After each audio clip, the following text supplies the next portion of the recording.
আসসালামু আলাইকুম। Friends in village development Bangladesh FIBDBর একটি নতুন নিয়োগ বিজ্ঞপ্তির সার্কুলার প্রকাশিত হয়েছে। তো আজকে এই সার্কুলারটা নিয়ে আলোচনা করব। তো এখানে এটি একটি বেসরকারি এনজিও সংস্থা। তো যারা এনজিওতে চাকরি করতে ইচ্ছুক তারা অবশ্যই এই পদগুলোতে আবেদন করতে পারেন। তো এখানে আপনি এইচএসসি অনার্স মাস্টার্স পাস থাকলেই কিন্তু আপনি এই পদগুলোতে আবেদন করতে পারবেন। তো এখানে কোন কোন পদে কতজন লোক নিয়োগ দেবে এবং বেতন কেমন হবে, শিক্ষাগত যোগ্যতা কী, সেই সকল বিস্তারিত বিষয় নিয়ে আজকের এই ভিডিওতে এই সার্কুলারটা নিয়ে আলোচনা করব। তো এখানে প্রথম যে পদটা রয়েছে সেটি হচ্ছে শাখা ব্যবস্থাপক।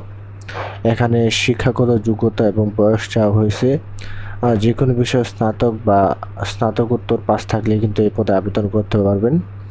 তবে ব্রাঞ্চ পরিচালনায় কমপক্ষে 3 বছর অভিজ্ঞতা থাকলে কিন্তু আপনি এই পদে আবেদন করতে পারবেন। সেই সাথে আপনার কম্পিউটারের ওয়ার্ড এক্সেলের পারদর্শী হতে হবে এবং বৈধ ড্রাইভিং লাইসেন্স থাকতে হবে এবং বয়স সর্বোচ্চ 40। তো এখানে সর্বোচ্চ আপনি বেতন পাবেন 41,525। এটা নিয়মিত হওয়ার পরে আপনার বেড়ে দাঁড়াবে 50,385 টাকা। তো 2 নম্বর যে পদটা সেটা হচ্ছে হিসাবরক্ষক কাম MIS অফিসার। তো এটার শিক্ষাগত যোগ্যতা চাওয়া হয়েছে হিসাব বিজ্ঞানের স্নাতক বা স্নাতকোত্তর এবং কম্পিউটার পরিচালনায় ওয়ার্ড এক্সেল ব্যবহারে পারদর্শিত হবে এবং বয়স সর্বোচ্চ 35 বছর। তো এখানে বেতন দেওয়া হবে 27,700 টাকা এবং নিয়মিত হওয়ার পর অর্থাৎ 6 মাস পরে আপনার বেতন হবে 34,860 টাকা। তো আপনি যদি হিসাব বিজ্ঞানে স্নাতক বা অনার্স পাস করে থাকেন সেই ক্ষেত্রে কিন্তু এই পদগুলোতে আবেদন করতে পারবেন। তো 3 নম্বর যে পদটা সেটা হচ্ছে কর্মসূচি সহকারী 1 ক্ষুদ্র ঋণ। তো এখানে আপনি এইচএসসি বা স্নাতক পাস হলে কিন্তু এই পদগুলোতে আবেদন করতে পারবেন। তো সেই ক্ষেত্রে আপনাকে 2 বছর অভিজ্ঞতা থাকতে হবে। তো এখানে বেতন ধরা হয়েছে সর্বনিম্ন মোবাইল বিল সহ 25,950 টাকা এবং নিয়মিত হওয়ার পর অর্থাৎ 6 মাস পরে আপনার বেতন হবে 30,700 টাকা। তো 4 নম্বর যে পদটা সেটা হচ্ছে কর্মসূচি সহকারী 2 ক্ষুদ্র ঋণ। এখানে আপনি এইচএসসি বা অনার্স পাস হলেই কিন্তু আবেদন করতে পারবেন। বয়স সর্বোচ্চ 30। আপনি যদি একবার ফ্রেশার হয়ে থাকেন সেই ক্ষেত্রে এই পদটাতে আবেদন করতে পারেন। তো এখানে আপনার বেতন দেওয়া হবে 20,950 টাকা এবং নিয়মিত হওয়ার পর অর্থাৎ 6 মাস পর আপনার বেতন হবে 25,190 টাকা। তো এছাড়াও অন্যান্য কিছু শর্তাবলী রয়েছে, সেই সকল শর্তাবলী আমরা একটু দেখে নিই। উপরোক্ত সকল পদে গ্র্যাজুইটি সর্বোচ্চ বেসিকের 3 গুণ। আপনার গ্র্যাজুইটি পাবেন, আপনার বেসিক যা থাকবে আপনার চাকরির ছাড়ার লাস্টের যে মাসটা সেই মাসে আপনার বেসিকের যে বেতনটা হবে সেটা 3 গুণ আপনি পাবেন। তাছাড়া রয়েছে প্রভিডেন্ট ফান্ড, উৎসব ভাতা 2টি, তারপর আরও অনেক অ্যালাউন্স এখানে রয়েছে।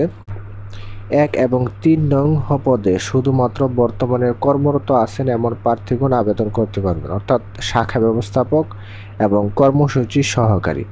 এই 2টা পদে যদি আপনি অভিজ্ঞতা থাকে অর্থাৎ কোনো এনজিওতে আপনি চাকরি করতেছেন সেক্ষেত্রে এই পদটাতে আবেদন করতে পারবেন। আবেদনপত্রে বর্তমানে কর্মরত প্রতিষ্ঠানের নাম, ঠিকানা, মোবাইল নম্বর উল্লেখ করতে হবে। সকল পদে নির্বাচিত প্রার্থীর চূড়ান্ত নিয়োগের সময় প্রার্থীর পক্ষে একজন জামিনদারকে 300 টাকার স্ট্যাম্পে স্বাক্ষর করে জামিনদার হতে হবে। তো এখন আমরা দেখব যে আবেদনের নিয়মাবলী। আগ্রহী প্রার্থীকে খামের উপর পদের নাম উল্লেখপূর্বক A4 সাইজের সাদা কাগজে আবেদনপত্র এবং সাথে সদ্য তোলা 2 কপি পাসপোর্ট সাইজের সত্যায়িত ছবি, জীবন বৃত্তান্ত এবং অভিজ্ঞতা সনদ যদি থাকে, সংশ্লিষ্ট পাশের সনদপত্রের সত্যায়িত কপি অথবা আপনার একাডেমিক সার্টিফিকেট, জাতীয় পরিচয়পত্রের ফটোকপি ও যোগাযোগের জন্য মোবাইল নাম্বার উল্লেখপূর্বক 30 অক্টোবর 2025 তারিখের মধ্যে নির্বাহী পরিচালক FIBDB খাদিমনগর সিলেট বরাবর আবেদন পাঠাতে হবে। তো অবশ্যই আপনাকে 30 অক্টোবরের মধ্যে আবেদন পাঠাতে হবে। তো বন্ধুরা, এই ছিল আজকের মতো ভিডিও। তো যদি ভিডিওটা ভালো লেগে থাকে সেক্ষেত্রে অবশ্যই আমার চ্যানেলটা সাবস্ক্রাইব করে দিবেন, এবং আমার যদি পেজ থেকে আপনারা দেখে থাকেন সেক্ষেত্রে আমার পেজটা ফলো করে দিবেন, যাতে এরকম নতুন নতুন নিউজ সার্কুলার আপনারা পেয়ে যেতে পারেন সবার আগে। তো সবাই ভালো থাকবেন, সুস্থ থাকবেন, আল্লাহ হাফিজ।